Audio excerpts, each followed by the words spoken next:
Assalomu alaykum qadrli do'stlar. E-maktab profilida profil uchun yaratilgan rasmni olib tashlashni o'rganamiz. Va buning uchun o'ng tomon yuqori qismidagi profil nomini bosib, undan sozlamalar bo'limiga o'tamiz va birinchi mana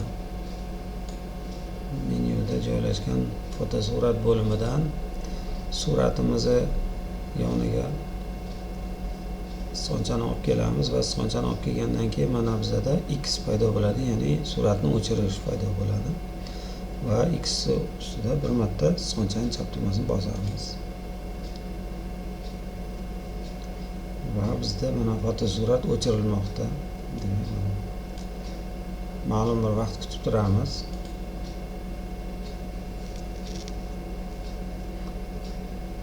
Demak, bu bizada endi baribir internet tezligiga bog'liq bo'ladi.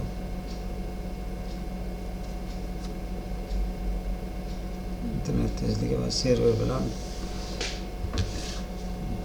aloqaga ham bog'liq. Demak, mana bizda rasmimiz o'chib ketdi.